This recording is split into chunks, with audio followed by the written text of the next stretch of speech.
பிதா, குமாரன், பரிசுத்த ஆவியின் திருப்பெயரிலே ஆமென். ஆண்டவரை நோக்கி ஜெபம் பண்ண கடவோம்.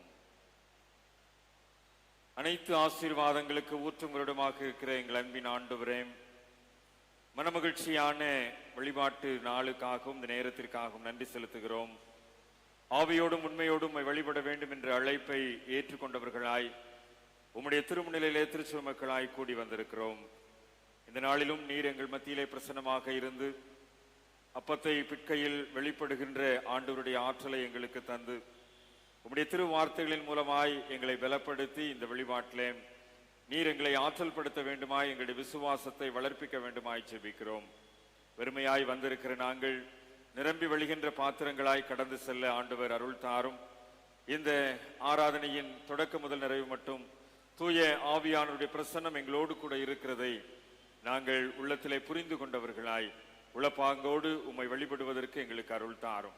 இந்திய வேதாகம சங்கத்தின் ஆண்டவரை அனைத்து செயல்பாடுகளிலேயும் எங்களை இணைத்துக் கொள்ளுகின்ற திருச்சபையாய் இந்த வழிபாட்டிலே நாங்கள் எங்களை பயன்படுத்திக் கொள்ள ஆண்டவர் அருள் தாரும், வழி நடத்தும். இறைமகன் இயேசு கிறிஸ்துவின் வழியாக மிகுந்த மனத்தாழ்மையோடு ஜெபிக்கிறோம் நல்ல பிதாவே, ஆமென். ஆண்டவருடைய திருப்பெயருக்கு மாட்சிமை உண்டாக. திருவிருந்து வழிபாட்டிற்கு தொடக்கமாக நாம் அனைவரும் எழுந்து நின்று கிறிஸ்து சபை பாமாலைகளில் 6வது பாமாலையை பாடுவோம். பாமாலை 6. என் நெஞ்சமே நீ மோட்சத்தை விரும்பி தேடி கர்த்தரை வணக்கத்துடனே துதித்து பாடி என்றைக்கும் புகழ்ந்து போற்று நித்தமும் மகிழ்ச்சியாகவே.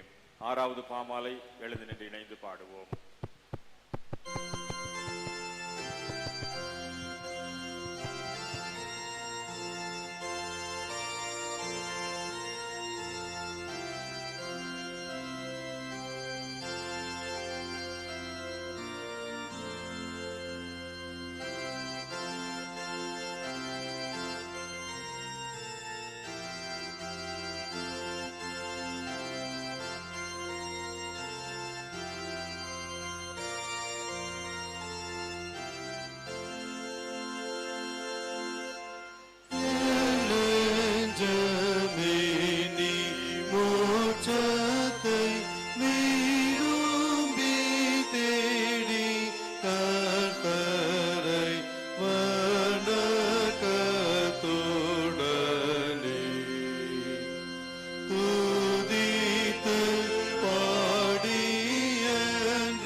எழுந்து நின்று 306வது பாமாலையை பாடுவோம். பாமாலை 306, தூய்மை பெற நாடு கர்த்தர் பாதமே, நிலைத்தவர் வார்த்தை உட்கொள் என்று என்ற பாமாலை.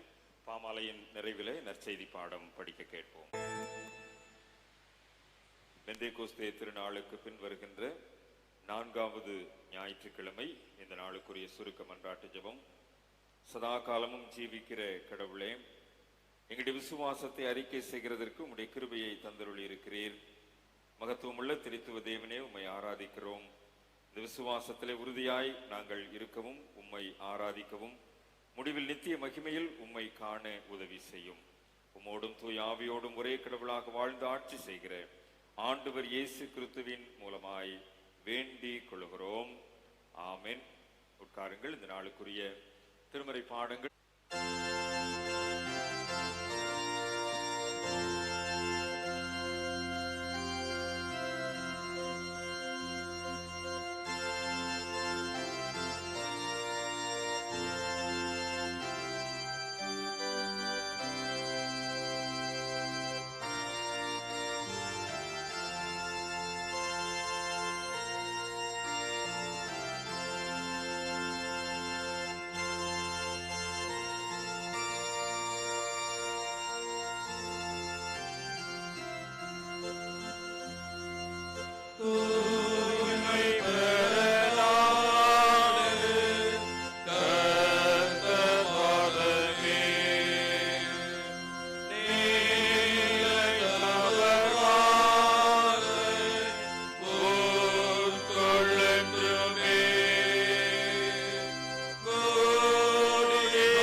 Is coming and out when the true worshippers worship the Father in spirit and truth.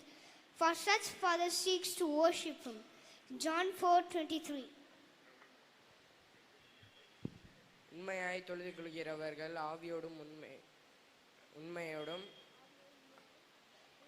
தொழுது கொள்கிற காலம் வரும், அது இப்பொழுது வந்திருக்கிறது. யோவான் 4:23. உண்மையாய் தொழுது கொள்கிற பிதாவை ஆவியோடும் உண்மையோடும் தொழுது கொள்ளும் காலம் வரும், அது இப்பொழுதே வந்திருக்கிறது. யோவான் 4:23. உண்மையாய் தொழுது கொள்கிறவர்கள் பிதாவை ஆவியோடும் உண்மையோடும் தொழுது கொள்ளும் காலம் வரும், அது இப்பொழுதே வந்திருக்கிறது. யோவான் 4:23. Praise Lord all. மகிழ்விக்கும் மன்னா கடவுளை ஆவியோடும் உண்மையோடும் வழிபடுதல். உண்மையாய் தொழுது கொள்கிறவர்கள் பிதாவை ஆவியோடும் உண்மையோடும் தொழுது கொள்ளும் காலம் வரும், அது இப்பொழுதே வருகிறது. யோவான் 4:23. ஆமீன். Praise Lord all. Joyful manna topic. Worship the Lord in truth and spirit. But the heart is coming and nervous. When the true worshippers will worship the Father with the spirit and truth, but and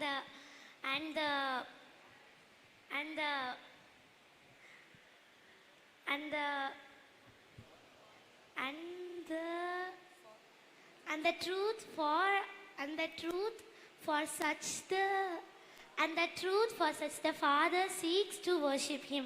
John chapter 4:23. Thank you, glory to God. உண்மையாய் தொழுது கொள்கிறவர்கள்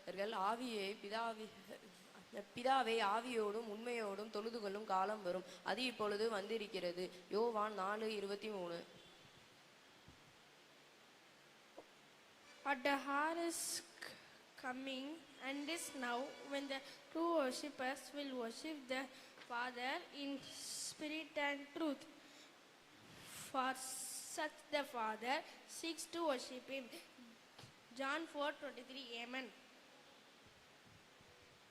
உண்மையாய் தொழுது கொள்ளுகிறவர்கள் பிதாவை ஆவியோடும் உண்மையோடும் தொழுது கொள்ளும் காலம் வரும், அது இப்பொழுது வந்திருக்கிறது. யோவான் 4:23. உண்மையாய் தொழுது கொள்கிறவர்கள் பிதாவை ஆவியோடும் உண்மையோடும் தொழுது கொள்ளும் காலம் வரும், அது இப்பொழுது வந்திருக்கிறது. யோவான் 4:23. மகிழ்விக்கும் மன்னா உம்மை தொழுது கொள்கிறவர் பிதாவே ஆவியோடும் உண்மையோடும் தொழுது கொள்ளும் காலம் வரும், அது இப்பொழுதே வந்திருக்கிறது.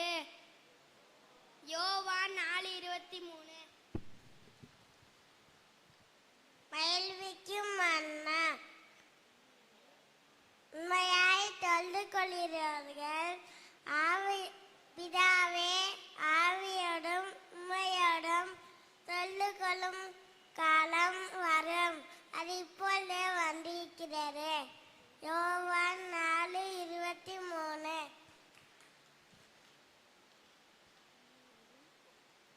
உண்மையோடும்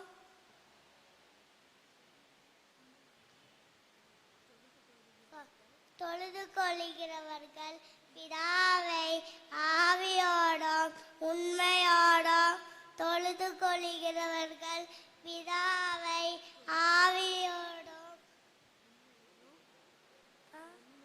உண்மையோடும் கொள்கிறவர்கள் வரும், அது இப்பொழுதே வந்திருக்கிறது. யோவான் 4:23. கடவுளை ஆவியோடும் உண்மையோடும் வழிபடுதல். உண்மையோடு தொழுகிறவர்கள் பிதாவை ஆவியோடும் உண்மையோடும் தொழுகிற காலம் வரும், அது இப்பொழுதே வந்திருக்கிறது. யோவான் 4:23. But the hour is coming and now is when the true worshippers will worship the Father in spirit and truth. For such the Father seeks to worship him. John 4:23. Worship the Lord in truth and spirit, but the hour is coming and now is when the true worshippers will worship the Father in spirit and truth, for such the Father seeks to worship him. John 4:23.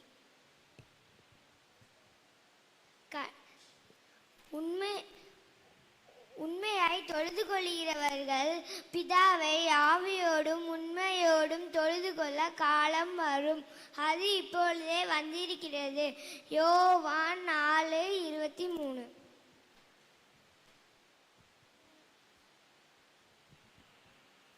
உமக்கு உண்மையாய் தொழுது கொள்ளுகிறவர்கள் பிதாவை ஆவியோடும் உண்மையோடும் தொழுது கொள்ளும் காலம் வரும், அது இப்பொழுதே வந்திருக்கிறது. யோவான் 4:23.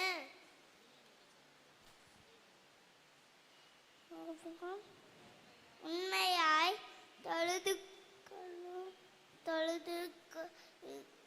தொழுகிறவர் பிதாவை ஆவியோடும் உண்மையோடும் தொழுது கொள்ளும் காலம் வரும், அது இப்பொழுதே வந்திருக்கிறது. யோவான் 4:23. உம்முடைய தொழுது கொள்ளுகிறவர் பிதாவை ஆவியினோடும் உண்மையினோடும் தொழுது கொள்ள காலம் வரும், அது இப்பொழுதே வந்திருக்கிறது. யோவான் 4:23. Worship the Lord in truth and spirit, but the hour is coming, and now is when the true worshippers will worship the Lord in true spirit and truth. For such the Father seeks to worship him. John 4:23. Worship the Lord in truth and spirit, but the hour is coming, and now is when the true worshippers will worship the Father in spirit and truth. For such the Father seeks to worship him. John 4:23. உண்மையாய் தொழுது கொள்கிறவர்கள் பிதாவை ஆவியோடும் உண்மையோடும் தொழுது கொள்ளும் காலம் வரும், அது இப்போதே வந்திருக்கிறது. யோவான் 4:23. உண்மையாய் தொழுது கொள்கிற அவர்கள் பிதாவை ஆவியோடும் உண்மையோடும் தொழுது கொள்கிற காலம் வரும், அது இப்பொழுதே வந்திருக்கிறது. யோவான் 1:4:23. உண்மையாய் தொழுது கொள்கிறவர்கள் பிதாவை ஆவியோடும் உண்மையோடும் தொழுது கொள்ளுகிற காலம் வரும், அது இப்பொழுதே வந்திருக்கிறது. யோவான் 4:23. But the hour is coming, and now is when the true worshippers worship the Father in spirit and truth. So for such the Father seeks to worship him. John chapter 4:23. உண்மையாய் தொழுது கொள்கிறவர்கள் பிதாவை ஆவியோடும் உண்மையோடும் தொழுது கொள்ளும் காலம் வரும், அது இப்பொழுதே வந்திருக்கிறது. யோவான் 4:23. உண்மையாய் தொழுது கொள்கிறவர்கள் பிதாவை ஆவியோடும் உண்மையோடும் தொழுது கொள்கிற காலம் வரும், அது இப்பொழுது வந்திருக்கிறது. யோவான் 4:23. உண்மையாய் தொழுகிற காலம் உண்மையாய் தொழுகிறவர்கள் பிதாவின் ஆவியோடும் உண்மையோடும் தொழுகிற காலம் வரும், அது இப்பொழுது வந்திருக்கிறது. யோவான் 4:23. But the hour is coming, Father and the Spirit worships will the worship Father, Spirit,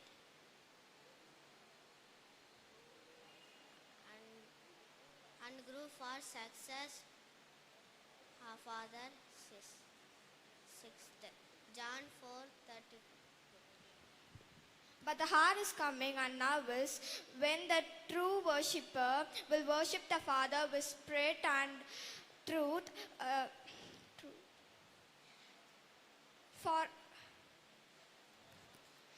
For such the Father seeks to worship him. John 4:23. உண்மையாய் தொழுது கொள்கிறவர்கள் பிதாவை ஆவியோடும் உண்மையோடும் தொழுது கொள்ளும் காலம் வரும், அது இப்பொழுதே வந்திருக்கிறது. யோவான் 4:23. அனைவரும் இணைந்து இந்த வசனத்தை சொல்லுவோம். கடவுளை ஆவியோடும் உண்மையோடும் வழிபடுதல். கடவுளை ஆவியோடும் உண்மையோடும் வழிபடுதல். உண்மையாய் தொழுது கொள்கிறவர்கள் பிதாவை ஆவியோடும் உண்மையோடும் தொழுது கொள்ளும் காலம் வரும், அது இப்பொழுதே வந்திருக்கிறது. யோவான் 4:23. ஆண்டவருடைய சன்னிதானத்திலே அவரை தொழுது கொள்ளும்படியாய் வந்திருக்கிற உங்கள் அனைவரையும் மறுபடியுமாய் அன்போடு கூட வாழ்த்தி வரவேற்கிறேன். ஆவியோடும் உண்மையோடும் அவரை தொழுது கொள்ளுகின்ற ஒரு காலம் இப்பொழுது வந்திருக்கிறது என்பதை உணர்ந்தவர்களாய் ஆவியோடும் உண்மையோடும் அவரை தொழுது கொள்ளுகின்ற இறை மக்களாக ஆண்டவரை மகிமைப்படுத்தி பாடல்களை பாடி அவரை ஆராதிக்கலாம். உம்மை ஆராதிப்பேன், உம்மை ஆராதிப்பேன், என் நாட்கள் முடியும் வரை, என் ஜீவன் பிரியும் வரை, என் சுவாசம் ஒளியும் வரை ஆண்டவரை உண்மையே ஆராதிப்பேன் என்று சொல்லி ஆண்டவரை ஆவியோடும் உண்மையோடும் ஆராதிக்கின்றவர்களாய் நாம் இணைந்து இந்த பாடலை பாடுவோம்.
கரைகளை உயர்த்தி ஆராதிக்கிறோம் சுவாமி.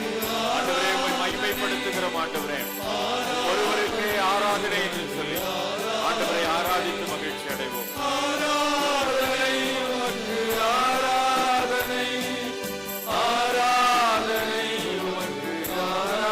மறுபடியுமாய் ஆராதனை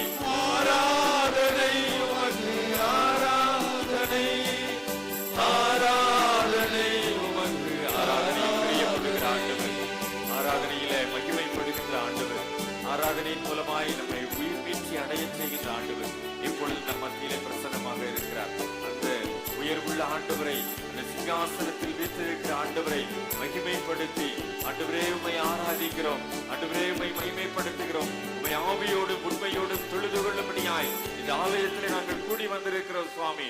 இந்த நேரத்திலே உம்முடைய மகிமையின் பிரசன்னம் எங்கள் ஒவ்வொருவரையும் மகிமையினால் நிரப்புவீராக என்று சொல்லி இந்த பரிசுத்தரே உம்மை பரிசுத்தமாய் ஆராதிக்க வந்திருக்கிற நேரத்திலே நீர் எங்களை உம்முடைய ஆவியின் மகிமையினால் நிரப்புவீராக என்று சொல்லி அவரை நோக்கி பார்ப்போமா? யாரெல்லாம் அவரை நோக்கி பார்த்தார்களோ, யாரெல்லாம் அவரை யோசிக்கும்படியாய், அவரை சுவாசிக்கும்படியாய், அவரை விசுவாசிக்கும்படியாய் அவரை நோக்கி பார்க்கின்றார்களோ அவர்களை வெட்கமடையாதபடி தலை நிமிர்ந்து நிற்கும்படியாய், அவருடைய பாத்திரம் நிரம்பி வழியும்படியாய், அவரை எண்ணெயால் அபிஷேகிக்கும்படியாய் கடந்து வந்திருக்கிற ஆண்டவர் எப்பொழுதும் நம்மை நிரப்பும்படியாய் நம்ம மத்தியிலே எழுந்தருளி இருக்கிறார். அவருடைய பிரசன்னத்தை உணர்ந்தவர்களாய் அவரை நோக்கி பார்த்து அவரை ஆராதிக்கின்ற திருச்சபையாக, அவரை மகிமைப்படுத்துகின்ற திருச்சபையாக, அவருடைய அவருடைய சமூகத்திலே களி கூர்ந்து, அவருடைய சமூகத்திலே களி கூர்ந்து மகிழ்ந்து, ஆண்டவரே உம்மை ஆவியோடு உண்மையோடு தொழுது கொள்ளும்படியாய் வந்திருக்கிறோம். வந்த நாங்கள் வெறுமையோடு திரும்பக்கூடாது. வந்த நாங்கள் ஆண்டவரே கடன் பாரத்தோடு திரும்பக்கூடாது. வந்த நாங்கள் வியாதியோடு திரும்பக்கூடாது. வந்த நாங்கள் பலவீனத்தோடு திரும்பக்கூடாது. எங்கள் ஒவ்வொருவரையும் பலத்தினால் இடை கட்டுவீராக. இப்படி ஆவியினால் எங்களை நிரப்புவீராக. இப்படி அபிஷேக தைலம் எங்கள் மீது ஊற்றப்படுவதாக. இப்படி மகிமையின் மேகம் எங்கள் ஒவ்வொருவரையும் நிரப்புவதாக என்று சொல்லி அவருடைய சமூகத்துல கேட்போமா? யாரெல்லாம் அவரிடத்துல கேட்கிறோமோ, கேட்கிறவன் எவனும் பெற்றுக் கொள்ளுகிறான் என்று சொல்லி வேதம் சொல்லுகிறது. கேளுங்கள், அப்பொழுது உங்கள் சந்தோஷம் நிறைவாயிருக்கும்படி பெற்றுக் கொள்வீர்கள் என்று சொல்லி வேதம் நமக்கு கற்றுக் கொடுக்கின்றது. கேட்கிறவன் பெற்றுக் கொள்ளுகின்றான் என்று சொன்னால் இன்றைக்கு நாம் கேட்போம். ஆண்டவரே என்னை நிரப்பும் என்று சொல்லி கேட்போம். ஆண்டவரே என்னை அபிஷேகம் என்று சொல்லி கேட்போம். ஆண்டவரே உம்மை தொழுது கொள்ளும்படியாய் வந்திருக்கிற என்னை உம்முடைய ஆவியினால் இடைக்கட்டும் என்று சொல்லி கேட்போம். நாம் கேட்கின்றவர்களை நமக்கு நிறைவாய் தருகின்ற ஆண்டவர். கேளுங்கள், அப்பொழுது உங்கள் சந்தோஷம் நிறைவாயிருக்கும்படி உங்களுக்கு தருவேன் என்று சொல்லி வாக்குத்தத்தம் பண்ணின வாக்கு மாறாத ஆண்டவர் இப்பொழுதும் நாம் கேட்கின்ற போது நமக்கு தருகின்றார். பிரச்சனையோடு வந்திருக்கிறோமே, போராட்டத்தோடு வந்திருக்கிறோமே, பலவீனத்தோடு சுகவீனத்தோடு வந்திருக்கிறோமே, சொல்ல முடியாத பாரத்தோடு வந்திருக்கிறோமே, இனம் புரியாத வேதனையோடு ஆண்டவருடைய சமூகத்தில் வந்திருக்கிறோமே, அடுத்த வேளை என்ன செய்ய போகிறோம் என்பது தெரியாமல் வாழ்வின் நிலை தடுமாறினவர்களாய் வந்திருக்கிறோமே, மரண பிடியிலே வாழ்ந்து கொண்டிருக்கிறவர்களாய் வந்திருக்கிறோமே. இன்னைக்கு வந்த ஒவ்வொருவரையும் நம்முடைய ஆவியின் அபிஷேகத்தினால் நிரப்புகிற ஆண்டவர், இன்னைக்கு வந்த ஒவ்வொருவரையும் நம்முடைய மகிமையின் மேகத்தினால் மூடுகின்ற ஆண்டவர், நம்முடைய சிங்காசனத்தின் ஆசீர்வாதத்தை நம் ஒவ்வொருவருக்கும் கிருபையாய் கட்டளையிடும்படியாய், நம் ஒவ்வொருவருக்கும் நிறைவாய் தரும்படியாய், நன்மையினாலும் கிருபையினாலும் நம்மை முடிசூட்டும்படியாய், நம்மை பரிசுத்த அலங்காரத்தினால் நம்மை அலங்கரித்து மகிழ்விக்கும்படியாய் நம்ம மத்தியில கடந்து வந்திருக்கிறார். நம்முடைய ஆவியின் பிரசன்னத்தை உணர்ந்தவர்களாய் நம்மை கட்டி இருக்கிற கட்டுகள் இன்றைக்கோடு உடைக்கப்படுகிறது என்று சொல்லி, நம்மை மூழ்கடிக்கு இருக்கின்ற பாவ சாப உணர்வுகள் நம்மை முழுவதுமாய் அற்றுப்போகிறது என்று சொல்லி அவருடைய சமூகத்துல அழிகூர்ந்து மகிழ்ந்தவர்களாய் அவரை ஆராதித்து நாமத்தை மகிமைப்படுத்துவோமா? ஆண்டவர் நம்மத்திலே பிரசன்னமாக இருக்கிறார். ஆராதனையில் பிரியப்படுகிற ஆண்டவர் நம்மோடு கூட இருக்கிறார். இந்த ஆராதனையின் மூலமாய், இந்த துதி ஸ்தோத்திர பலியை ஏறெடுக்கின்ற நேரத்தின் மூலமாய் ஆண்டவர் தம்முடைய பிள்ளைகளை, தம்முடைய ஜனத்தை நீதியின் பாதையிலே, சத்தியத்தின் பாதையிலே வழி நடத்தி நம்மை விடுதலை அளிக்க வல்லமை உள்ளவராக இருக்கிறார். அவருடைய சமூகத்திலே, அவருடைய பாதத்திலே கலிகூர்ந்து மகிழ்கின்றவர்களாய், அவருடைய பாதத்திலே புது பலனை பெற்றுக் கொள்ளுகின்றவர்களாய், அவருடைய பாதத்திலே நம்மை விட்டு எடுபடாத நல்ல பங்கை தெரிந்து கொள்ளுகின்றவர்களாய், மறு அர்ப்பணம் செய்தவர்களாய் அவரை நோக்கி பார்ப்போம். இன்னைக்கு ஒரு விடுதலையை அருளி செய்கிற ஆண்டவர் நம்மோடு கூட இருக்கிறார். இன்றைக்கு ஒரு சுகத்தை தருகின்ற ஆண்டவர் நம்மோடு கூட இருக்கிறார். இன்றைக்கு நம்முடைய பாரங்களை நீக்குகின்ற ஆண்டவர் நம்மோடு கூட பிரசன்னமாக இருக்கிறார். உம்மை ஆராதிப்பேன் என்று சொல்லி வாழ்வின் இறுதி வரை, ஜீவன் போகும் வரை அவரை மாத்திரமே ஆராதிப்பேன் என்று சொல்லி விசுவாசத்தோடு வரை ஆராதித்துக் கொண்டிருக்கிறோம் அல்லவா? நம்முடைய செய்கைக்கு தக்க பலனை கட்டளையிடுகின்ற ஆண்டவர் அவரை ஆராதிக்கின்ற பிள்ளைகளை, அவரை வழிபடுகின்ற பிள்ளைகளை, அவரை ஆவியோடு உண்மையோடு நேசிக்கின்ற அவருடைய பிள்ளைகளை ஒரு நாளும் வெட்கப்படுத்தாமல் தலை நிமிர்ந்து நடக்க செய்கின்ற வல்லமையுள்ளவராய் நம்ம மத்தியிலே எழுந்தருளி இருக்கிறார்.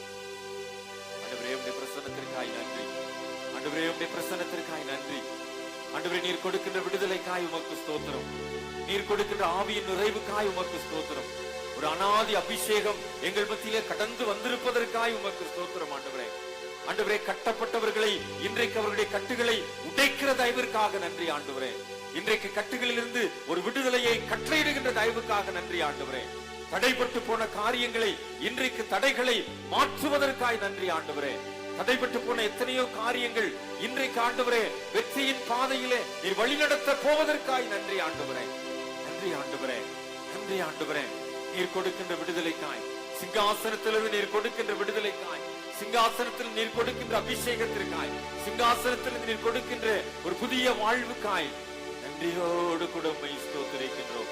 நன்றியோடு கூட உம்மை ஸ்தோத்திரிக்கிறோம் சுவாமி. ஒரு புதிதும் ஜீவனுமான மார்க்கத்தோடு கூட ஒரு புதிய அபிஷேகம் நிறைந்தவர்களாய், எங்களுடைய தலை எண்ணெயால் அபிஷேகிக்கப்பட்டிருக்கிறது என்று சொல்லி, பாத்திரம் நிரம்பி வழிகிறது என்று சொல்லி, நன்மையும் கிருபையும் எங்களை தொடருகிறது என்று சொல்லி நாங்கள் ஒரு புதிய ஆசீர்வாதத்தை பெற்றுக் கொண்டவர்களாய் இன்றைக்கு காலை ஆராதனையிலே உம்முடைய நாமத்தை மகிமைப்படுத்த எங்களுக்கு பலன் தார். நீர் கொடுத்த கட்டுகள் உடைக்கப்பட்ட சூழ்நிலைக்காய், நீர் கொடுத்த வியாதியிலிருந்து கொடுத்த சுகத்திற்காய், நீர் கொடுத்த பலவீனத்திலிருந்து கொடுத்த பலனுக்காய் ஆண்டவரே உமக்கு நன்றி நன்றி நன்றி என்று சொல்லி நன்றி செலுத்தி உம்மை ஆராதிக்கிறோம். நன்றியோடு கூட உம்மை துதிக்கிறோம். தொடர்ந்து உம்முடைய வார்த்தைகளின் மூலமாக எங்களை பலப்படுத்துவீராக. உம்முடைய வார்த்தையிலிருந்து இந்த வல்லமை எங்களை சுகப்படுத்துவதாக. உம்முடைய வார்த்தையிலிருந்து வருகின்ற அந்த அக்கினியின் அபிஷேகம் எங்களை முழுமையாய் ஆளுகை செய்வதாக. உம்முடைய வார்த்தையை சுமந்து வந்திருக்கிற தாசனை நீர் மறைத்து வெளிப்படும்படியாய் செபிக்கிறோம். உம்முடைய வார்த்தையின் மூலமாய் இன்றைக்கு எங்களுடைய ஆத்துமாவுக்கு தேவையான ஆன்மீக பலனை நீர் கட்டளையிடும்படியாய் செபிக்கிறோம். தொடர்ந்து எங்களோடு கூட இடைப்படும் நாம மாத்திரம் மகிமைப்படட்டும். இயேசு கிறிஸ்துவின் வல்லமையுள்ள நாமத்தினாலே மிகுந்த மனத்தாழ்மையோடு செபிக்கிறோம். ஜெபம் கேளும் நல்ல பிதாவே, ஆமேன் ஆமேன். உட்காருங்க.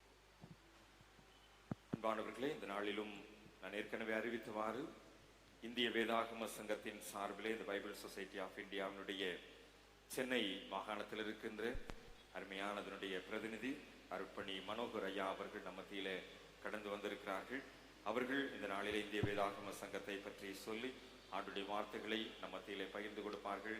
அவர்களை நம்முடைய மேலவாசல் இம்மானுவேல் ஆலயத்தின் சார்பிலே அன்போடு கூட வாழ்த்தி வரவேற்று ஆண்டுடைய வார்த்தைகளை சொல்லும்படியாய் உங்கள் அனைவர் சார்பிலே அன்போடு கூட அழைக்கிறேன். ஜெப பாடலை பாடி ஆண்டுடைய வார்த்தைக்காக நாம் ஆயத்தப்படுவோம்.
அன்பின் தூய கடவுளே, மனமகிழ்ச்சியின் காலை வேளைக்காக நன்றி பாராட்டுகின்றோம். திருக்குடும்பமாகவும் திரு சமூகத்தில் ஒன்று கூடி திரு வார்த்தைகளை தியானிக்க நீர் கொடுத்த நல்ல வாய்ப்பிற்காக கொடான கொடி தோத்திரங்களை எடுக்கின்றோம். கர்த்தாவே, அடியனை மறைத்து நீர் வெளிப்படும். அடியின் வாயின் வார்த்தைகளும் அமர்ந்திருக்கின்ற அவருடைய இருதயத்தின் சிந்தனைகளும் உம்முடைய சமூகத்தில் ஏற்புடையதாய் இருப்பதாக. ஆமென். கிறிஸ்துவுக்கு அன்பானவர்களே, உங்கள் அனைவருக்கும் ஆண்டவராகிய இயேசு கிறிஸ்துவின் திருப்பெயராலே என்னுடைய வாழ்த்துதலையும் வணக்கத்தையும் நான் தெரிவித்துக் கொள்கின்றேன். இன்றைய நாளிலும் இந்திய வேதாகம சங்கத்தை அழைத்து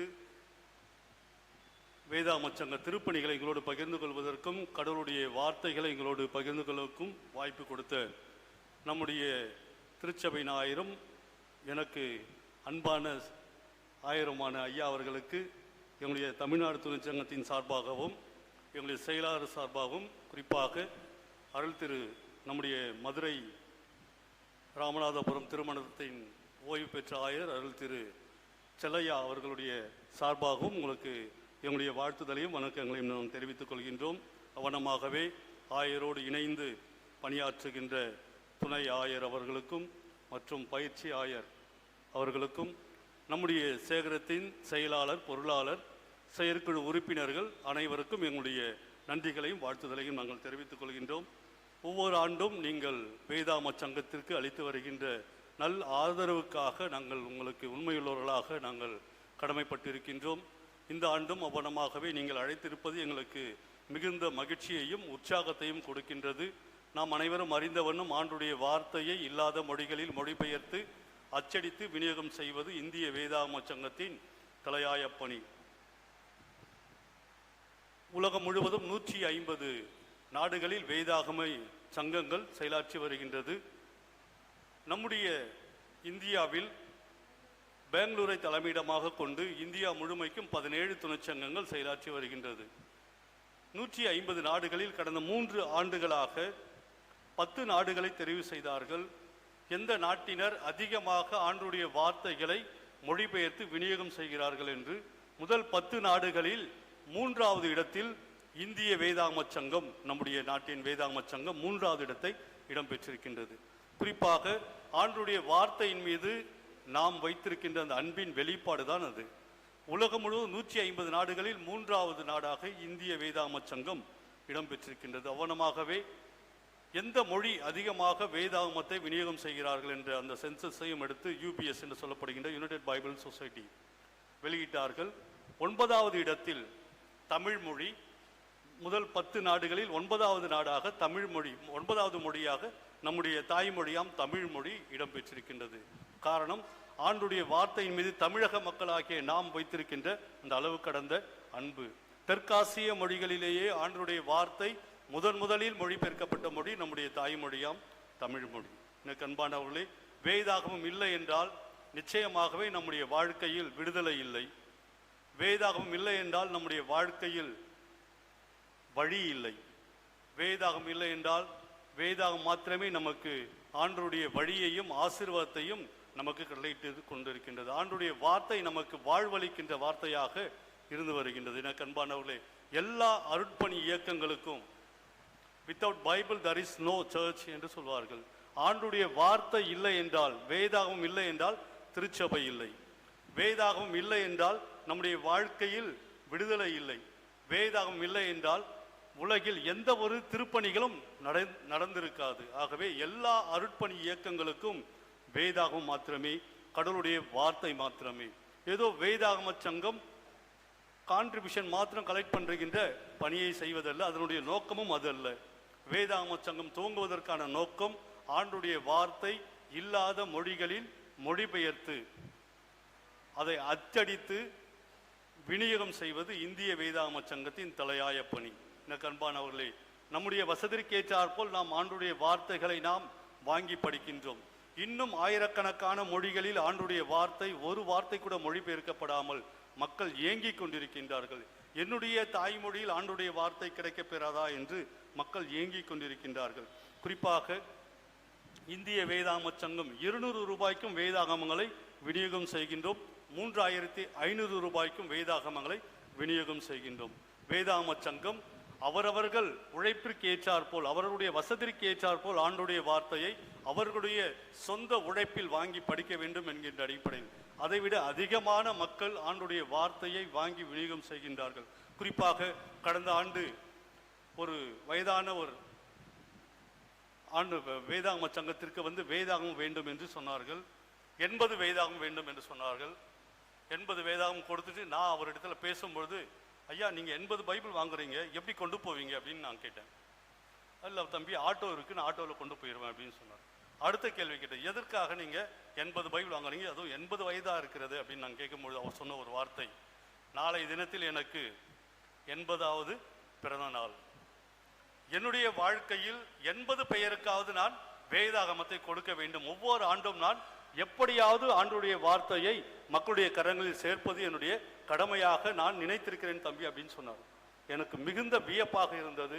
நம்முடைய வாழ்க்கையில் நாம் அநேக தரம் ஆண்டுடைய வார்த்தையை நாம் மறந்து வேறு வகையான செலவுகளை நாம் செய்து கொண்டிருக்கின்றோம். எனக்கு அன்பானவர்களே, அன்று அவர்கள் செய்த அந்த பெரியவர் செய்த அந்த ஒரு உதாரத்துவமான ஒரு பணி, 80 பெயருடைய ஆன்மாவை அவர் ஆண்டுடைய சன்னிதானத்திற்கு அழைத்து வந்தார் என்கின்ற நம்பிக்கையை நான் பெற்றுக்கொண்டேன். எனக்கு அன்பானவர்களே, நம்முடைய வாழ்க்கையில் ஆண்டவருடைய அதிகமாக நாம் பணங்களை நாம் விரயம் செய்து கொண்டிருக்கின்றோம். குறிப்பாக தமிழக மக்களாகிய கிறிஸ்தவர்களுடைய குடும்பங்களில் நடைபெறுகின்ற விசேஷ காரியங்களில் நாம் உணவிற்கு அதிகமாக செலவு செய்கின்றோம். நாம் டீ கடையில் போயிட்டு டீ சாப்பிடுகின்ற பொழுது கூட டீ மாஸ்டர் கேட்கின்ற கேள்வி, உங்களுக்கு சுகர் போடணுமா வித்தவுட் சுகரா அப்படின்னு கேட்குறாங்க. ஆனால் நம்முடைய குடும்பங்களில் நடைபெறுகின்ற விசேஷ நாட்களில் நாம் அழைக்கின்ற மக்கள், நம்முடைய உறவினர்கள், நம்முடைய நண்பர்கள், நம்முடைய திருச்சபை மக்கள் நாம் கொடுக்கின்ற அந்த உணவுகளை அவர்கள் உண்பார்களா என்றால் அது மிகப்பெரிய ஒரு கேள்விதான். அதிகமாக நாம் உணவிற்கு அதிகமாக செலவு செய்கின்றோம். எனக்கு அன்பானவர்களே, நமக்கு பார்வை இருக்கின்றது. பார்வை இல்லாத மக்களும் ஆண்டவருடைய வார்த்தையை அவர்களுடைய கரங்களில் விரல்களில் தடவி படிக்க வேண்டும் என்கின்ற அடிப்படையில் இந்திய வேதாகம சங்கம் பிரைல் வடிவில் அவர்களுக்கு வேதாகமங்களை விநியோகம் செய்கின்றோம். இது என்னுடைய கரங்களில் இருப்பது உபாகமம், டியூட்ரானமி. இந்த ஒரு புத்தகம் மாத்திரம் தான் இது. அவர்களுக்கு 43 வால்யூம் இணைந்தது தான் அவர்களுக்கு ஒரு ஃபுல் பைபிள். எனக்கு அன்பானவர்களே, இந்த பைபிள் நாம் பிரிண்ட் பண்ணுவதற்கு 15,500 ரூபாய் தேவைப்படுகின்றது. ஒரு வேதாகமத்தை பிரைல் வடிவில் அவர்களுக்கு கொடுப்பதற்கு 15,500 ரூபாய் தேவைப்படுகின்றது. இந்திய வேதாகம சங்கம் பார்வையில்லாத அப்படிப்பட்ட மக்களுக்கு இலவசமாக கொடுக்கின்றோம். எப்படி என்றால், ஒவ்வொரு வாரமும் திருச்சபைகளுக்கு சென்று திருச்சபை மக்கள் கொடுக்கின்ற அந்த உதாரத்துவமான உதவிகள், அர்ப்பணிப்பு, அவர்கள் கொடுக்கின்ற அந்த ஆதரவின் வழியாக அநேக பார்வையில்லாத மக்களுக்கு வேதாகமங்களை நாம் விநியோகம் செய்யணும். நம்முடைய குடும்பங்களில் நடைபெறுகின்ற திருமணத்தின் அடிப்படையில் அல்லது புதிய இல்லம் கட்டி குடிபுகுகின்ற அந்த நாட்களில், புதிய பதவி உயர்வு கிடைக்கின்ற அந்த நாட்களில், அல்லது புதியதாக வேலை கிடைக்கின்ற முதல் மாத சம்பளத்தில் அநேகர் நாம் நம்முடைய பணங்களை நாம் விநியோகம் செய்கின்றோம். அப்படிப்பட்ட நாட்களில் என்னுடைய குடும்பத்தில் நடைபெறுகின்ற திருமணத்தின் அடிப்படையில், என்னுடைய பிள்ளைகளுக்கு நடைபெறுகின்ற திருமணத்தின் அடிப்படையில் பார்வையில்லாத மக்களுக்கு நாம் ஒரு வேதாகமத்தை பரிசளிக்கின்ற பொழுது நிச்சயமாக ஆண்டவர் நம்முடைய குடும்பங்களை ஆசீர்வதிக்கின்றார். எனக்கு அன்பானவர்களே, வெளிச்சம் இல்லை என்றால் நம்மால் வேதாகமத்தை படிக்க முடியாது. ஆனால் பார்வையில்லாத மக்கள் வெளிச்சம் இருந்தாலும் இல்லை என்றாலும் அவர்கள் நினைத்த மாத்திரத்தில் ஆண்டவருடைய வார்த்தையை அவர்களுடைய கரங்களில் தடவி படித்து கொண்டே இருக்கின்றார்கள். எனக்கு அன்பானவர்களே, அவர்களுக்கு விழி இல்லை என்றாலும் ஆண்டவர் அவர்களுக்கு ஒளியை கொடுக்கின்றார். அப்படிப்பட்ட மக்களையும் நாம் நினைவு கூர்ந்து ஆண்டவருடைய சன்னிதானத்தில் அவர்களை அழைத்து வருவது நமக்கு கொடுக்கப்பட்டிருக்கின்ற மிகப்பெரிய ஒரு கடமை. நாம் செய்கின்ற ஒரு சிறு தியாகம், நாம் கொடுக்கின்ற சிறிய ஒரு உதவி நிச்சயமாகவே யாரோ ஒருவர், பார்வையில்லாத நண்பரோ அல்லது தாய்மொழியில் வேதாகம் இல்லாத ஒரு மக்கள் கூட்டத்தினரோ அவர்களுடைய தாய்மொழியில் ஆண்டவருடைய வார்த்தையை படிக்கப் போகின்றார்கள். அல்லது பார்வையில்லாத மக்கள் அவர்களுடைய கரங்களில் தடவி ஆண்டவருடைய வார்த்தையை படிக்கப் போகின்றார்கள் என்கின்ற சிந்தனையோடு நாம் கடவுளுடைய செய்திக்காக நாம் கடந்து செல்வோம். அன்பானவர்களே, இன்றைய நாளிலும் நம்முடைய தென்னிந்திய திருச்சபை நமக்கு கொடுக்கப்பட்டிருக்கின்ற தலைப்பு ஆவியோடும் உண்மையோடும் ஆண்டவரை வழிபடுதல். குறிப்பாக இன்றைய நாளில் பிள்ளைகள் சொன்ன அந்த சிறு பிள்ளைகள் சொன்ன அந்த ஒவ்வொரு வசனமும் நிச்சயமாகவே மனதில் மிகுந்த ஒரு மகிழ்ச்சியையும் ஆறுதலையும் கொடுத்தது. அன்றைய நாளினுடைய தலைப்பின் வசனத்தை அவர்கள் சொல்லுகின்ற பொழுது பிரசங்கம் செய்கின்றவர்களுக்கு வேலையே இல்லை. அவங்க சொல்ற அந்த வார்த்தையை மீண்டும் சொல்லுகின்ற ஒவ்வொரு வார்த்தையும் மக்கள் மனதில் அதிகமாக பதியும். அது மாத்திரமல்ல, சிறு பிள்ளைகளுடைய மனதில் சொல்லுகின்ற ஒவ்வொரு வார்த்தைகளும் பசுமறுத்த ஆணி போல அவருடைய மனங்களில் அப்படியே பதவிடுகிறது. குறிப்பாக சிறு பிள்ளைகள் தவறாக சொல்லுகின்ற பொழுது அவர்கள் சொல்லுகின்ற ஒவ்வொரு வார்த்தையை ரிப்பீட் பண்ணிக்கிட்டே இருப்பாங்க, வந்து வந்து வந்து அப்படின்னு. அதை கேட்பதற்கு மிக அருமையாக இருக்கும். பிள்ளைகளுடைய அந்த உணர்வு, பிள்ளைகளுடைய அந்த ஆர்வம், எப்படியாவது நான் ஆண்டவருடைய வார்த்தையை முழுவதுமாக நான் சொல்லிவிட வேண்டும் என்கின்ற அடிப்படையில் நீங்கள் பிள்ளைகளை நீங்கள் உற்சாகப்படுத்துவது மிகுந்த மகிழ்ச்சியாக இருக்கிறது. தொடர்ந்து உங்களுடைய திருப்பணியில் நீங்கள் வளருங்கள். ஆண்டவர் உங்களை மென்மேலும் ஆசீர்வதிப்பாராக. படிக்க கேட்ட அந்த கடவுளை ஆவியோடும் உண்மையோடும் ஆண்டவரை வழிபடுதல். இந்த தலைப்பிலே 4 வார்த்தைகள் இடம்பெற்றிருக்கின்றது. முதலாவது வழிபாடு, இரண்டாவது ஆவியோடு, மூன்றாவது உண்மையோடு. யாரை வழிபடுவது? ஆண்டவரை வழிபடுவது. அன்பானவர்களே, இறைவரையும் இறை மக்களையும் இணைப்பது வழிபாடு. ஆவியோடு கடவுளை நாம் எப்படி வழிபட வேண்டும் என்றால், ஆவி என்கின்ற வார்த்தைக்கு நாம் திருவிவிலியத்தில் அழகாக ஒரு வார்த்தை போட்டிருப்பாங்க. நீங்கள் எல்லாத்தையும் இணைச்சி படிக்கலாம். நான் திருவிவிலியத்தை நான் எம்பசைஸ் பண்ணல, நீங்கள் படித்து பாருங்கள். ஆவி என்கின்ற வார்த்தைக்கு திருவிவிலியத்தில் உருவமற்றவர், உருவம் இல்லாதவர், உருவம் இல்லாத ஒருவரை நாம் எப்படி வழிபடுவது? ஆதியிலே வார்த்தை இருந்தது, அந்த வார்த்தை தேவனோடு இருந்தது, அந்த வார்த்தை தேவனாய் இருந்தது, ஜலத்தின் மேல் அசைவாடி கொண்டிருந்தார். ஆவியானவர் ஜலத்தின் மேல் அசைவாடி கொண்டிருந்தார் என்று நாம் திருமுறையில் படிக்கின்றோம். அந்த ஆவியானவர் எப்படி இருக்கிறார் என்றால் உருவமற்றவராக காணப்படுகின்றார். அந்த உருவமற்றவராக காணப்படுகின்ற அந்த ஆள் தத்துவம் கொண்ட ஒரு கடவுளை நாம் உண்மையோடு வழிபட வேண்டும். அதான் படிக்க கேட்ட யோவான் 4ஆம் அதிகாரம் 24ஆம் வசனத்தில் கடவுள் ஆவியாயிருக்கிறார் அல்லது உருவமற்றவராயிருக்கிறார், ஆவியோடும் உண்மையோடும் அவரை வழிபட வேண்டும். ஆவி என்பது உருவமற்றவர், உண்மையோடு அவரை நாம் வழிபட வேண்டும். நம்முடைய ஆலயத்தில் அமர்ந்திருக்கின்ற நாம் அனைவரும் நம்முடைய உள்ளான உணர்வோடு உண்மையோடு நாம் கடவுளை வழிபட வேண்டும் என்று அழகாக சொல்லப்பட்டிருக்கின்றது. உண்மை என்கின்ற வார்த்தைக்கு ஆண்டவராகிய இயேசு கிறிஸ்து சீடர்களோடு உரையாடுகின்ற பொழுது, ஒரு முறை சீடர்களோடு உரையாடுகின்ற பொழுது, நானே வழியும் சத்தியமும் ஜீவனுமாய் இருக்கின்றேன். அந்த ஜீவனுமாய் இருக்கின்ற இந்த வார்த்தைக்கு தான் திருவிவிலியத்தில் உண்மை என்கின்ற வார்த்தையை பயன்படுத்தியிருக்கின்றார்கள். உண்மையாக நான் இருக்கின்றேன், வழியாக உண்மையோடும், சத்தியம், சத்தியம் என்கின்ற வார்த்தைக்கு உண்மை, ஜீவன் என்கின்ற வார்த்தைக்கு வாழ்வு, நானே வழியும் உண்மையும் வாழ்வுமாய் இருக்கிறேன் என்று அழகாக ஆண்டவராகிய இயேசு கிறிஸ்து தன்னை குறித்து சீடர்களோடு பகிர்ந்து கொள்கின்ற வார்த்தை, நானே வழியும் சத்தியமும் ஜீவனுமாய் இருக்கிறேன். படிக்க கேட்ட ஏசாயா 6ஆம் அதிகாரம் 1 வசனம். உசியா அரசர் இறந்த பிறகு, போதுங்கம்மா, அந்த வார்த்தைக்கு மிக பெரும் இறையியல் சிந்தனை அங்கு கொடுக்கப்பட்டிருக்கின்றது. அன்பானவர்களே, உசியா அரசர் இறந்த பிறகு, அந்த வார்த்தையை ஏன் அந்த இடத்துல போட்டிருக்காங்க அப்படின்னு நாம் சிந்திக்கின்ற பொழுது, தியானிக்கின்ற பொழுது, உசியா அரசர் 16 வயதில் அரசராக அவர் பதவி ஏற்கின்றார். கடவுளை ரொம்ப நேசித்தவர்.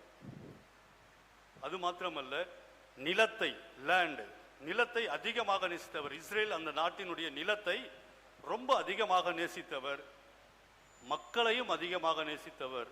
அதற்காகத்தான் அவர் என்ன ஒரு மிகப்பெரிய ஒரு புரட்சி செய்வார். அந்த இஸ்ரேல் நாடு முழுவதற்கும் அவர் தண்ணீர் வருவதற்காக குளங்களை வெட்டி மக்களுக்கு ஏற்படுத்தி கொடுப்பார். இப்படிப்பட்ட, அது மாத்திரமல்ல, ஆண்டவரை பயத்தோடும் ஆண்டவரை அதிகமாக நேசித்த அரசர் அந்த உசியா அரசர்.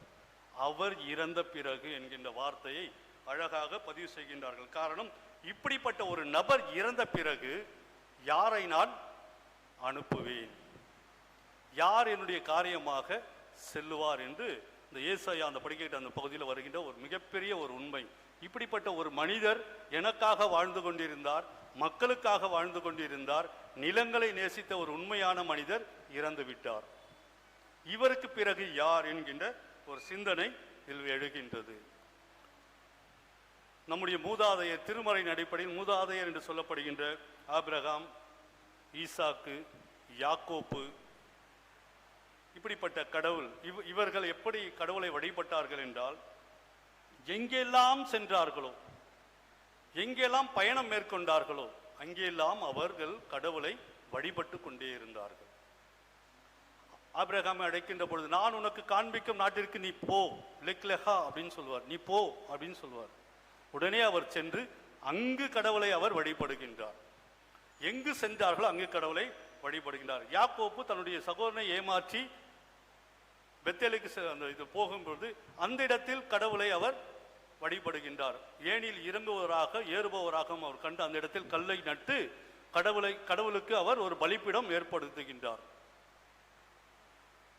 ஆபிரகாம், ஈசாக்கு எங்கெல்லாம் சென்றார்களோ கடவுளை அவர்கள் வழிபட்டார்கள். அது மாத்திரமல்ல, இஸ்ரேல் மக்களை எகிப்திலிருந்து அழைத்து வந்த மோசே 40 ஆண்டுகள் பாலை நில பயணத்தில் அவர்கள் எங்கெல்லாம் சென்றார்களோ, எங்கெல்லாம் இரவு அவர்கள் தங்கினார்களோ, அங்கெல்லாம் கடவுளை அவர்கள் வழிபட்டு கொண்டே இருந்தார்கள். இடையில் ஏற்பட்ட தடைகள், செங்கடல், பசி, தாகம், எதிரிகள், மழை, வெயில், இரவு, பகல் என்று எங்கெல்லாம் அவர்கள் சென்றார்களோ அங்கெல்லாம் கடவுளை அவர்கள் வழிபட்டு கொண்டே இருந்தார்கள். இப்படிப்பட்ட சூழலில், கடவுளை எங்கும் தொழுது கொண்டிருந்த சூழலில் அரசர் அமைகின்ற காலம் வருகின்றது. திருமறையின் வரலாற்றில் அரசர்கள் ஏற்படுகின்ற காலம் வருகின்றது.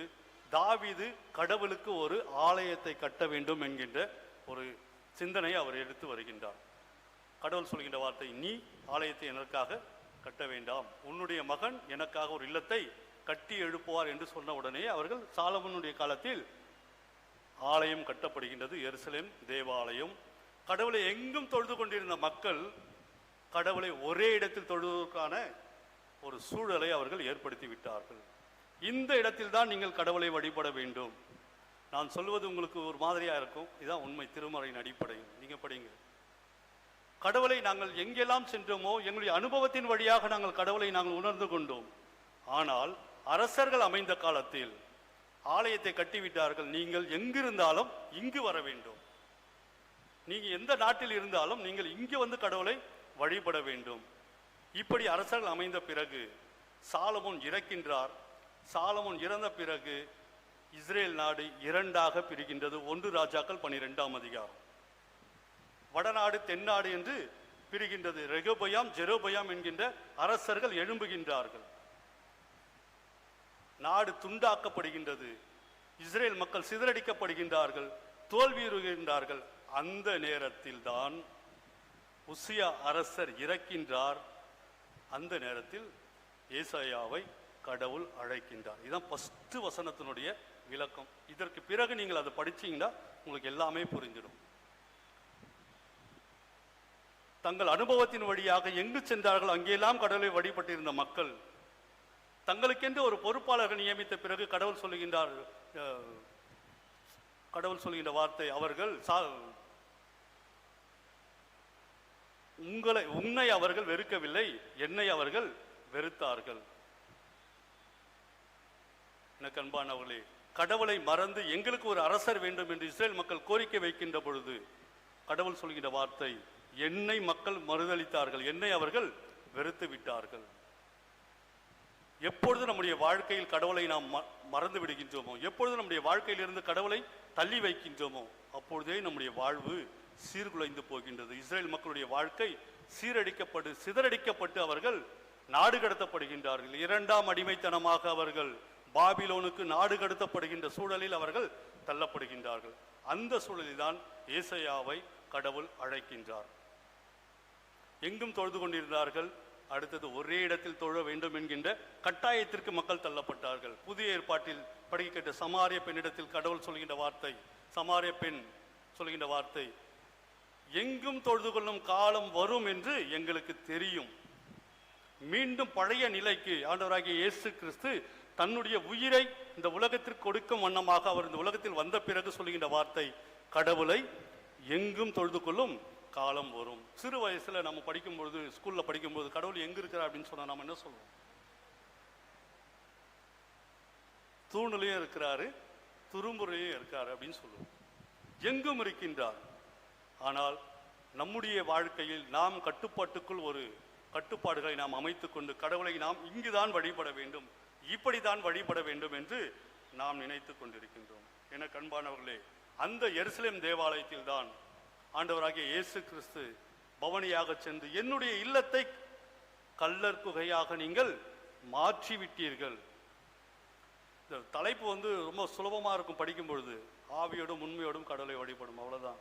ஆனால் உள்ளுக்குள்ளார இருக்கிற ஒவ்வொரு வார்த்தைகளும் ஆழமான வார்த்தைகள். நான் சொன்ன உங்களுக்கு கஷ்டமா இருக்கும். ஆமோஸ் 5ஆம் அதிகாரம் 21ஆம் வசனம். ஆமோஸ் சொல்வார் இஸ்ரேல் மக்களை பார்த்து, அம்மா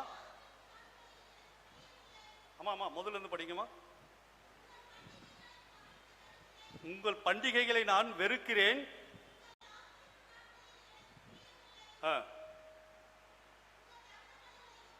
உங்களுடைய பலிகளை, உங்களுடைய ஆசரிப்புகளில் எனக்கு விருப்பம் இல்லை. போதுங்க, உங்களுடைய வழிபாடு எனக்கு விருப்பம் இல்லை என்று இறைவாக்கினர் ஆமோஸ் அழகா சொல்றார் இஸ்ரேல் மக்களை பார்த்து. எனக்கு அன்பானவர்களே, வழிபாட்டில் நம்முடைய தன்மை எப்படி இருக்கின்றது, நாம் வழிபடுகின்ற முறை எப்படி இருக்கின்றது, அது மாத்திரம் இல்லைங்க. இன்னும் அப்படியே பார்த்தீங்கன்னா உங்களுடைய பாடல்கள், உங்களுடைய இசைக்கருவிகள் எனக்கு எரிச்சலை கொடுக்கிறது. அந்த 21ஆம் வசனம் 25ஆம் வசனம் வரை படிச்சு பாருங்க. உங்களுடைய பாடல்களும் உங்களுடைய இசைக்கருவிகளும் எனக்கு இரைச்சலை கொடுக்கிறது என்று ஆமோஸ் இஸ்ரேல் மக்களை பார்த்து அழகா சொல்கின்ற ஒரு வார்த்தை. எனக்கு அன்பானவர்களே, சமாரிய பெண் சொல்ல வார்த்தை 4ஆம் அதிகாரம் 20ஆம் வசனம். எங்கள் முன்னோர்கள் இம்மலையில் வழிபட்டார்கள். இஸ்ரேல் மக்கள் கடவுளை எப்படி பார்த்தார்கள் என்றால் உயர்ந்த இடத்தில் பார்த்தார்கள். எங்கெல்லாம் உயரமான மலைகள் இருக்கின்றதோ அங்கெல்லாம் கடவுளை அவர்கள் அனுபவபூர்வமாக பார்த்த ஒரு நாள். அந்த நாட்கள் சிதறடிக்கப்படுகின்றது, அந்த நாட்கள் மறக்கடிக்கப்படுகின்றது. ஆண்டவர் சொல்கின்ற வார்த்தை, கடவுளை உண்மையோடும் ஆவியோடும் வழிபடுங்கள். உங்களுடைய வழிபாட்டில் உண்மைத்தன்மை இருக்க வேண்டும். நம்முடைய வழிபாட்டில் உண்மைத்தன்மை இருக்க வேண்டும். முதலாவது, குறிப்பாக ஒரு காலையில் எனக்கு ஒரு வாட்ஸ்அப் மெசேஜ் வந்தது, ரொம்ப அருமையாக இருந்தது. அதை என்னுடைய ஸ்டேட்டஸ்ல வச்சுட்டேன். காலையில் என்ன வார்த்தை என்றால், சக மனிதரிடம் நீ தவறாக நடந்துவிட்டு கடவுளிடம் சரியாக நடந்து கொள்வது பலனளிக்காது. சக மனிதரிடம் நீ தவறாக நடந்துவிட்டு கடவுளிடம் நீ சரியாக நடந்து கொள்வது பலனளிக்காது என்கின்ற ஒரு வாட்ஸ்அப் மெசேஜ் எனக்கு வந்தது. உண்மையாகவே நம்முடைய வழிபாட்டில் நாம் கடவுளிடத்தில் பக்தி உள்ளவர்களாக நாம் காணப்படுகின்றோம். சக மனிதரிடம் நம்முடைய வாழ்க்கை முறை எப்படி இருக்கின்றது? எனக்கு அன்பானவர்களே, நம்முடைய வழிபாட்டில் உண்மைத்தன்மை இருக்க வேண்டும். ஏசாயா 6ஆம் அதிகாரம் 5ஆம் வசனத்தில் அழகா சொல்கின்றார், தூய்மையற்ற உதடுகளை கொண்டவன். ஏசாயா சொல்ற வார்த்தை, நான் தூய்மையற்ற உதடுகளை கொண்டவன்.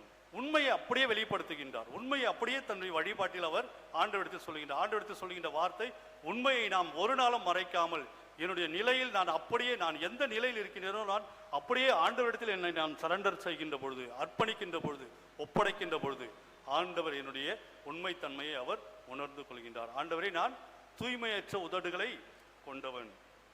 அது மாத்திரமல்ல, யோவான் 4ஆம் அதிகாரம் 16ஆம் வசனம் 17ஆம் வசனத்தில் சமாரிய பெண்ணிடத்தில் ஆண்டவர் சொல்கின்ற வார்த்தை, உன்னுடைய கணவரை நீ அழைத்து வா என்று சொன்ன உடனே அந்த அம்மா சொல்ற வார்த்தை என்ன தெரியுங்களா? உண்மைதான் ஆண்டவரே, எனக்கு கணவர் இல்லை.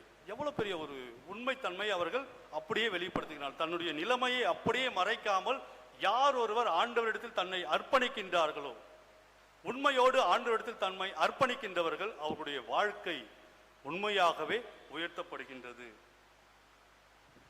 உனக்கு இருப்பதும் இப்பொழுது இருப்பதும் உன்னுடைய கணவர் அல்ல என்ற உண்மையை ஆண்டவர் அங்கு வெளிப்படுத்துகின்றார். எனக்கு அன்பானவர்களே, 7ஆம் வசனம், ஏசாயா 6ஆம் அதிகாரம் 7ஆம் வசனத்தில், நெருப்புக்கோளால் அவருடைய உதடுகளில் தொடப்பட்டது. 7ஆம் வசனம் படிங்களேன்.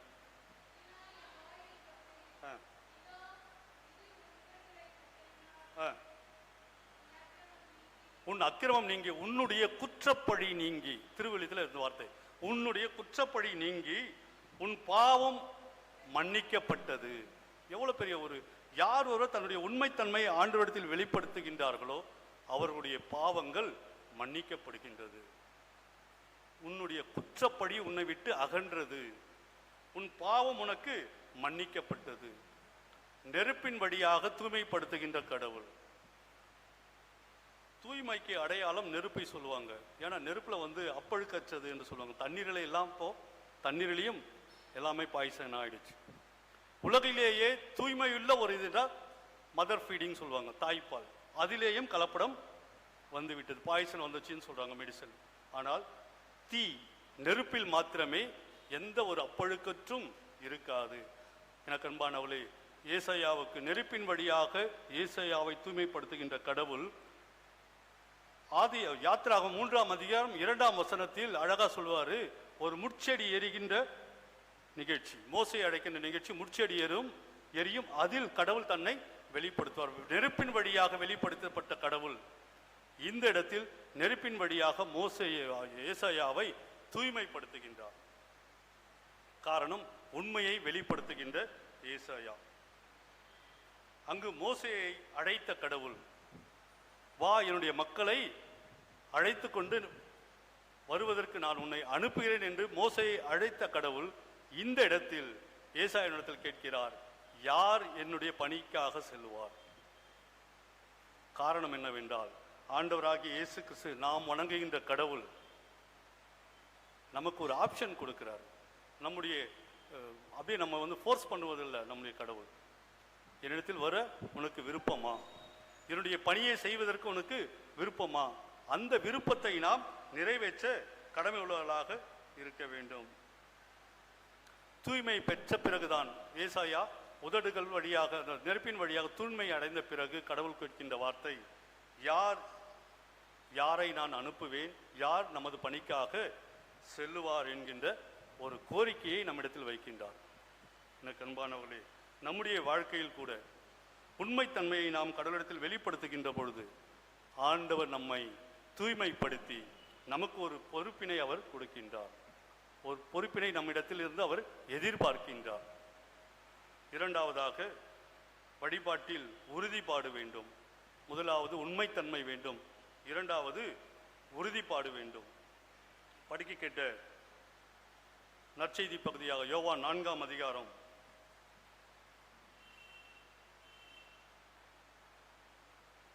இந்த உலகத்தில் மூன்றாம் உலகப்போர் ஒன்று வந்துருச்சுன்னா எதற்காக வரும் என்று சொல்லுவாங்கன்னா, தண்ணீருக்காக உலகப்போர் மீண்டும் வரும் என்று அறிஞர்கள் சொல்லுகின்றார்கள். யோவான் நற்செய்தி நூல் தண்ணீருக்கு மிகுந்த முக்கியத்துவம் கொடுக்கின்ற ஒரு நற்செய்தி நூல். யோவான் 1ஆம் அதிகாரத்தில் ஒரு நிகழ்ச்சி வரும். இயேசு கிறிஸ்துனுடைய பாப்டிசம், திருமுழுக்கு, தண்ணீரினால் திருமுழுக்கு பெறுகின்ற நிகழ்ச்சி. யோவான் 2ஆம் அதிகாரத்தில் ஒரு நிகழ்ச்சி வரும். என்ன நிகழ்ச்சி தெரியுங்களா? கானாவூர் தண்ணீரை திராட்சை ரசமாக மாற்றுகின்ற ஒரு நிகழ்ச்சி. 3ஆம் அதிகாரத்தில் ஒரு நிகழ்ச்சி வரும். நிக்கோதேமு, கரெக்டாக சொன்னீங்க, நிக்கோதேமு கடவுள் ஆண்டவரிடத்தில் வந்து கேட்பார். ஆண்டவர் சொல்கிற வார்த்தை, தண்ணீரினாலும் தூய ஆவியினாலும் பிறவாவிட்டால் மீண்டும் தண்ணீரினால் நீ திருமுழுக்கு எடுக்க வேண்டும் என்ற ஒரு தண்ணீரை மையப்படுத்துகின்ற நிகழ்ச்சி. 4ஆம் அதிகாரத்தில் சமாரிய பெண்ணிடத்தில் தாகத்திற்கு தண்ணீர் தா. 5ஆம் அதிகாரத்தில் ஒரு நிகழ்ச்சி வரும், பெதஸ்தா குளம். 6ஆம் அதிகாரத்தில் ஒரு நிகழ்ச்சி வரும், கடல் மீது நடந்து செல்வார். 7ஆம் அதிகாரத்தில் ஒரு நிகழ்ச்சி வரும், தாகமாயிருக்கின்றவர்கள் இடத்தில் வாருங்கள், இலவசமாய் நீங்கள் ஜீவ தண்ணீரை பெற்றுக்கொள்ளுங்கள். இப்படி யோவான் தண்ணீருக்கு மிகுந்த அழுத்தம் கொடுக்கின்ற ஒரு நற்செய்தி நூல் என்றால் அது யோவான் நற்செய்தி நூல். இது எல்லாமே யோவானில் மாத்திரம் தான் வரும் நிகழ்ச்சி. ஃபஸ்ட்டு பேப்டிசம், ஆண்டவருடைய இயேசு கிறிஸ்துவின் பேப்டிசம் எல்லா நற்செய்தி நூலில் வரும். மற்ற நான் சொன்னது எல்லாமே யோவானில் மாத்திரம் தான் வரும். மற்ற நற்செய்தி நூலில் இடம் பெற்றிருக்காரு. அது மாத்திரமல்ல, 13ஆம் அதிகாரத்தில் ஆண்டவர் சீடர்களுடைய பாதங்களை கழுவுகின்ற நிகழ்ச்சியும் யோவானில் மாத்திரம் தான் வரும். அது மாத்திரமல்ல, நிறைவாக சிலுவையில் அவர் மரிக்கின்ற பொழுது தாகமாயிருக்கிறேன் என்று சொல்வார் ஒரு வார்த்தை, அதுவும் யோவானில் மாத்திரம்தான் வரும். இப்படி யோவான் தண்ணீருக்கு அதிக முக்கியத்துவம் கொடுக்கின்ற ஒரு நற்செய்தி நூல். இங்கு சமாரிய பெண்ணிடத்தில் பேசுகின்ற பொழுது உறுதியோடு சொல்கின்ற வார்த்தை, சமாரிய பெண் ஆண்டவரிடத்தில் சொல்கின்ற வார்த்தை 12ஆம் வசனம்,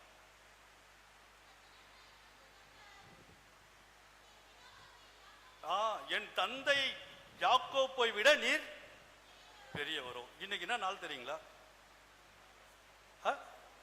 அப்பாக்கள் தினம் அப்படின்னு சொல்றாங்க, ஃபாதர்ஸ் டேன்னு சொல்றாங்க. அது சமாரிய பெண் படிக்கும்போது காலையில் இதெல்லாம் படிச்சுட்டு இருக்கும்போது எனக்கு டக்கு ஞாபகம், இன்னைக்கு அப்பாவுடைய நாள் அப்படின்னு சொல்றாங்க, ஃபாதர்ஸ் டே சொல்றாங்க. ஆனால் சமாரிய பெண் சொல்கிற வார்த்தை, என் தந்தையாகிய யாக்கோப்பை விட நீர் பெரியவர். எவ்வளவு பெரிய ஒரு உறுதியோடு அவர் சொல்ற வார்த்தை பாருங்களேன். கடவுளிடத்தில் ஆண்டவரிடத்தில் சொல்ற, அவ்வளவு பெரிய ஆளா நீங்க? என் அப்பாவோட நீங்க பெரியவரா? அந்த தந்தை என்கின்ற வார்த்தை யாராலும் நிரப்ப முடியாத ஒரு இடம்.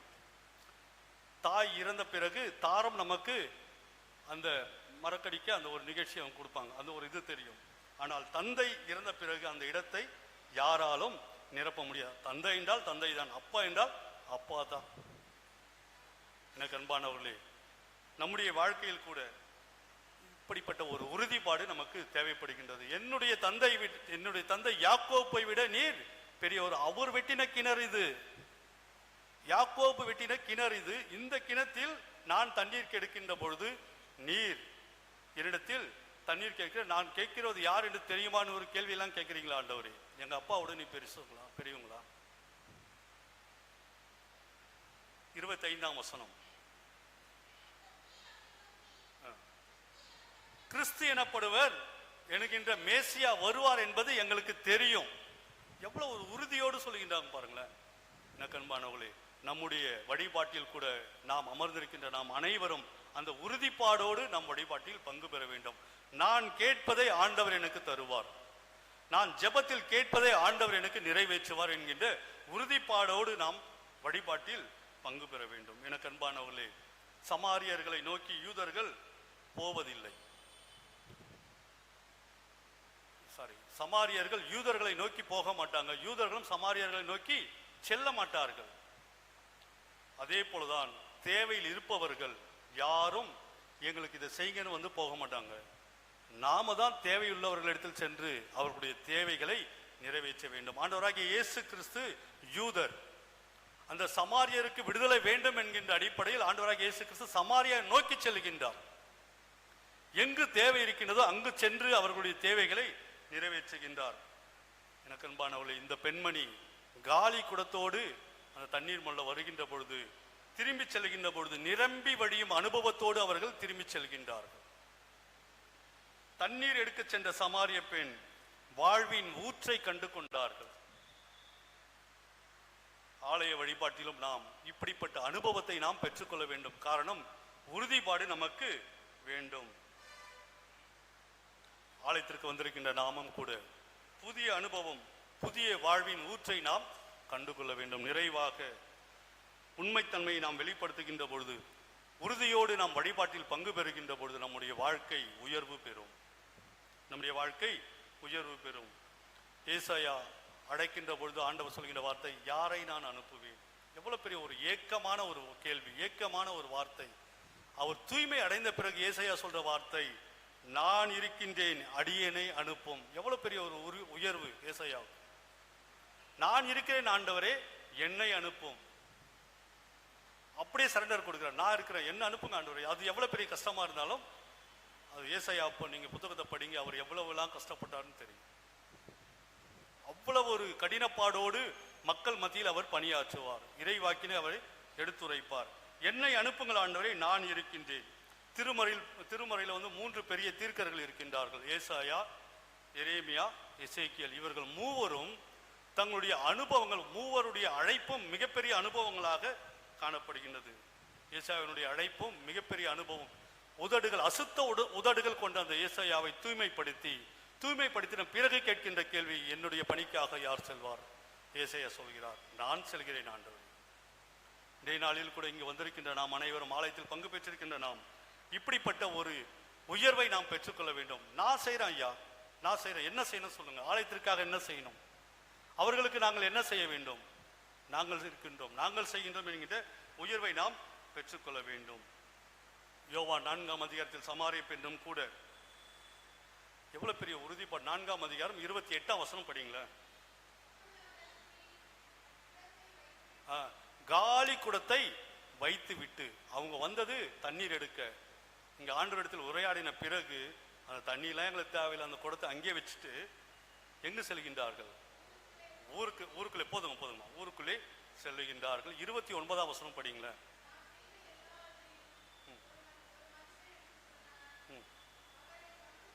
போதுங்க. அவரை வந்து பாருங்கள். எனக்கு அன்பான இந்த வந்து பாருங்கள் என்ற வார்த்தை வந்து யாரையும் சுலபமாக அழிச்சிட முடியாது. நம்ம வீட்டுக்கு வாங்க அப்படின்னு யாரையும் நம்ம கூப்பிட முடியாது. கூப்பிட்டோம்னா அவங்க என்ன நினைப்பாங்கன்னு தெரியாது நமக்கு. என்னுடைய வாழ்க்கையை வந்து பாருங்க அப்படின்னு யாராவது சொல்ல முடியுமா? என்னுடைய வாழ்க்கையின் சரித்திரத்தை பின்னாடி போய் பாருங்கன்னு நமக்கு யாரையாவது சொல்லிட முடியுமா? இந்த வந்து பாருங்கள், ஆண்டவராக இயேசு கிறிஸ்து அந்த வார்த்தையை சொல்வார். எங்க ஆண்டவரே நீங்க தங்கியிருக்கீங்க அப்படின்னு கேட்கும்போது, வந்து பாருங்க, நான் எங்கு எப்படி இருக்கிறேன் என்று வந்து பாருங்கள் என்று ஆண்டவராக இயேசு கிறிஸ்து சொன்ன அதே வார்த்தையை இந்த சமாரிய பெண்ணும் சொல்லுகின்றார். நான் ஒருவரை பார்த்திருக்கிறேன், அவர் என்னுடைய எல்லாத்தையும் எனக்கு உணர்த்தி இருக்கிறார், அவரை நீங்கள் வந்து பாருங்கள் என்று அழைக்கின்றார். 30ஆம் வசனம், அவர்கள் அனைவரும் இயேசுவிடம் வந்தார்கள். போதும், காலி குடத்தை வைத்துவிட்டு வந்து பாருங்கள் என்று அழைத்தார்.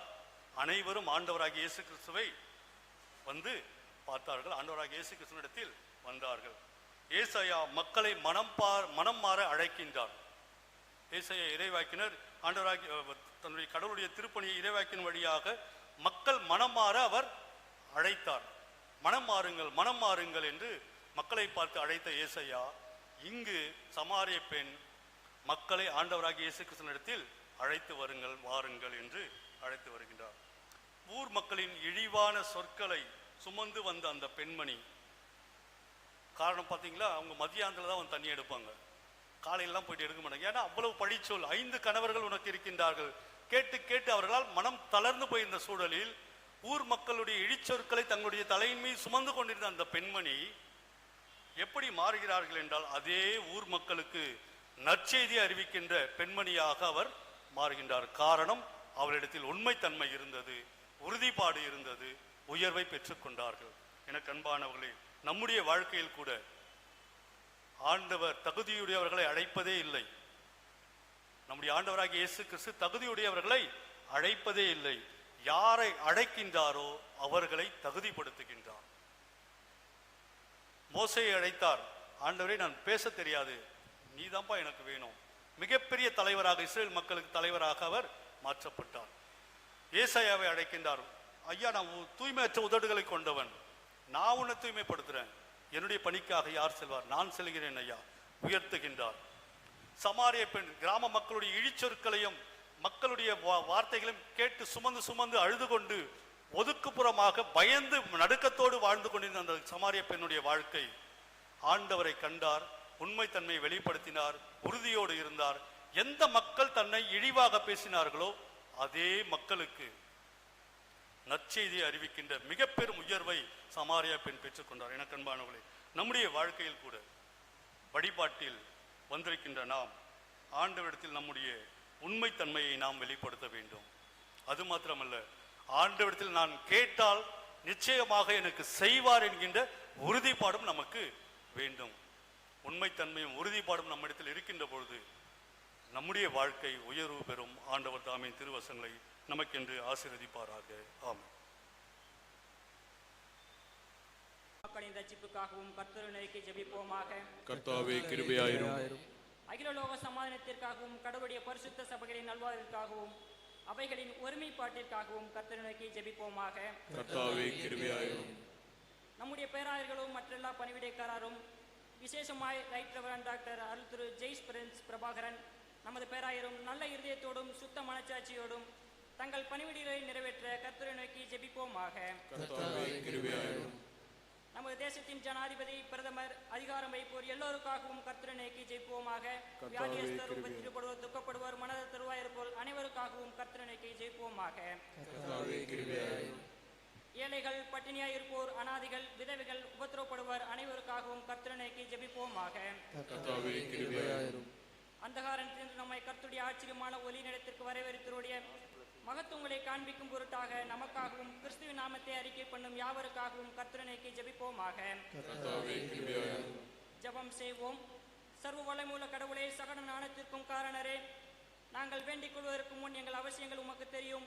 நாங்கள் அறியாமல் கேட்கிறோம் என்பதும் உமக்கு தெரியும். தேவரீர் எங்கள் பணவங்களை பார்த்து இறங்கி நாங்கள் எங்கள் அபாத்திர நிமித்தம் துணிந்து கேட்கக்கூடாதவைகளையும் எங்கள் குருட்டாற்று நிமித்தம் கேட்க தெரியாதவைகளையும் உம்முடைய குமாரனும் எங்கள் கர்த்தராகிய இயேசு கிறிஸ்துவின் புண்ணியங்கள் நிமித்தம் எங்களுக்கு அனுகிரகம் தாரும்.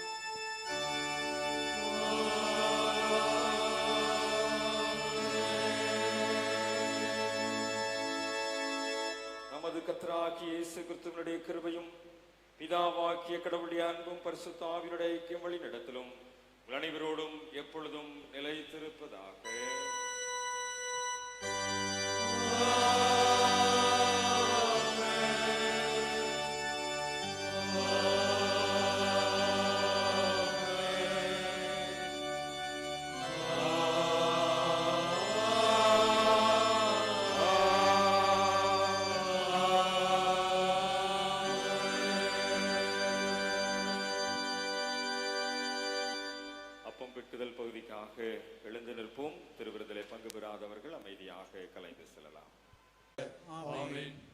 எல்லா புத்திக்கும் மேலான தேவ சமாதானம் உங்களோட இருந்து எங்கள் தேவனையும் அவருடைய குமாரனாகி நம்முடைய ஆண்டவர் இயேசு கிறிஸ்துவை பற்றி அறிவில் அன்பில் நிலைத்திருக்கும்படி உங்கள் இருதயத்தையும் சிந்தையும் காக்க கடவது பிதா குமாரன் பரிசுத்த ஆவியுமாகிய திரியேகனுடைய ஆசீர்வாதம் எப்பொழுதும் உங்களோட இருந்து என்றைக்கும் உங்களில் நிலைத்திருக்க கடவது.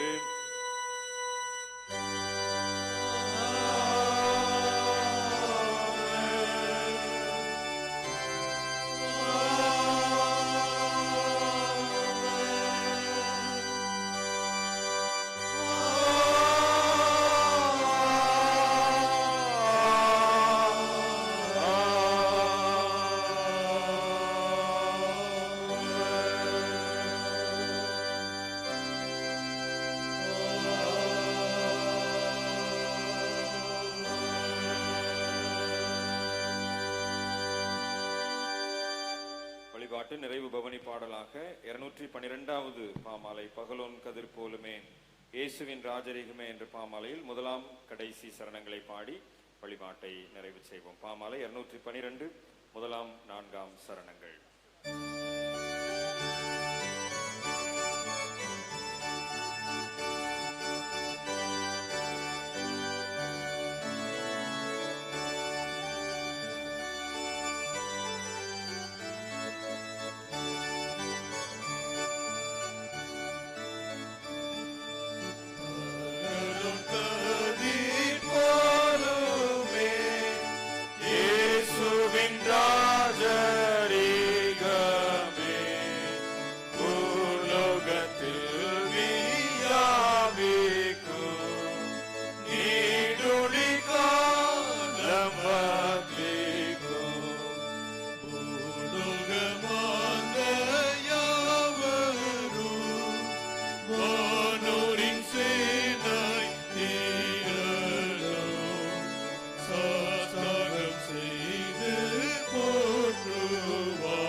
ஆண்டவரே, இந்த வழிபாட்டிலே ஆவியோடும் உண்மையோடும் பங்கு பெறுவதற்கு எங்களுக்கு அருள் தந்தீர்.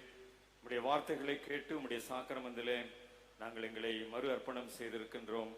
தொடர்ந்து இந்த உலகத்திற்குள்ளாய் புறப்பட்டு செல்கின்ற போது இந்த சமாரியா பெண்ணை போல நாங்களும் நற்செய்தி அறிவிக்கின்றவர்களாய் மேசியாவை கண்டு மேசியாவினுடைய ஆசீர்வாதத்தை இந்த உலகத்திற்கு அறிவிக்கின்றவர்களாய் கடந்து செல்ல ஆண்டவர் எங்களை பலப்படுத்தும், வழி நடத்தும். இயேசு ஆண்டவரின் வழியாய் ஜெபிக்கிறோம் நல்ல பிதாவே, ஆமென். என் ஆத்துமாவே கர்த்தரை ஸ்தோத்திரி, என் முழு உள்ளமே பரிசுத்த நாமத்தை ஸ்தோத்திரி. என் ஆத்துமாவே கர்த்தரை ஸ்தோத்திரி, அவர் செய்த சகல உபகாரங்களையும் மறவாதே. ஆமென். கர்த்தர் உங்களோடு இருப்பாராக, நமது வாயிடம் இருப்பாராக. தெய்வ சமாதானத்தோடு சென்று வாருங்கள் கர்த்தருடைய நாமத்தினாலே. ஆமென். ஆமென். பைபிள் சொசைட்டியினுடைய ஊழியர்கள் வெளியே நிற்கிறார்கள். உங்களுடைய உதாரணமான காணிக்கைகளை கொடுத்து செல்ல அன்போடு கூட நினைவுபடுத்துகிறேன். நன்றி.